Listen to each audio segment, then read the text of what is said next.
Tesla, some of it recent woes, where it's going, robots. I'm just going to say robots over and over again. Let's take it to our leadoff panel.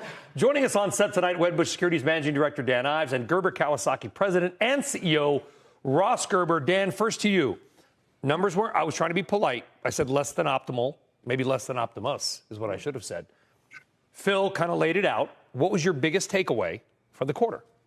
Tesla needed an adult in the room, and Musk was the adult in the room on this conference call. The big thing, the most important thing is that they are not going just straight to autonomy.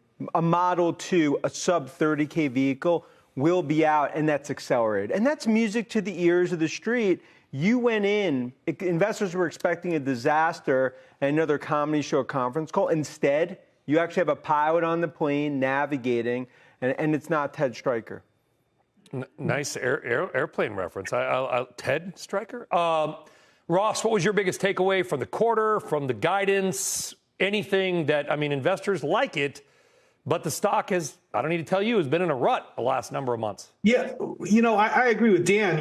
Elon did a, Tesla, what I call Tesla Elon, which is the Elon that people like in this call, which was definitely necessary. And he certainly didn't poo-poo the idea of having a $25,000 or less model, which is irrelevant of the financial deterioration of the overall fundamentals of the company. So I think if you look at Tesla, like robots and robot cars, and obviously thinking that this is going to happen in 12 months is probably a little bit aggressive. And we all know that Elon's timelines are usually 3 to 4 years aggressive.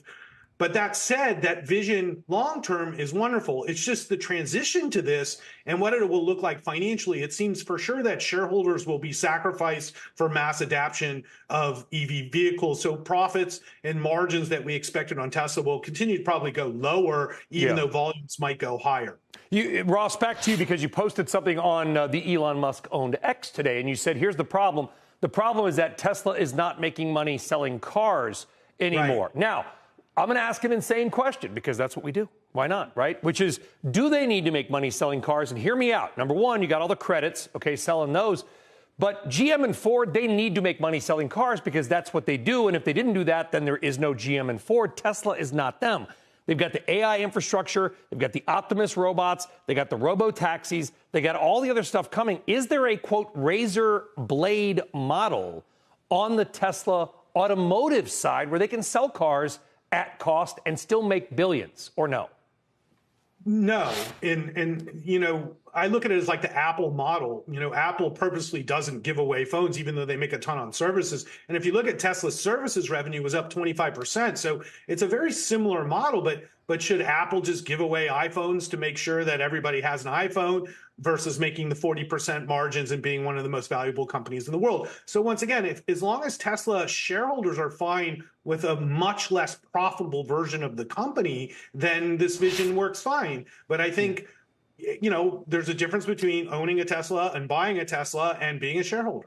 I disagree with Ross in terms of what he's talking about, saying that this is not important. I mean, because I could argue Tesla over the coming years could be one of the biggest AI companies out there. And look, for Musk... Yeah, but Elon said he's not going to build it unless he has 25%. That's the problem.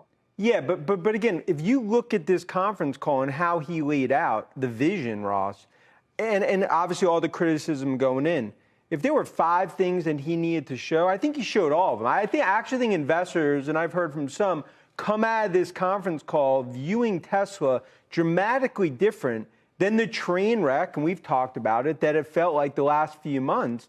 And again, it goes back to finally there was an adult in the room.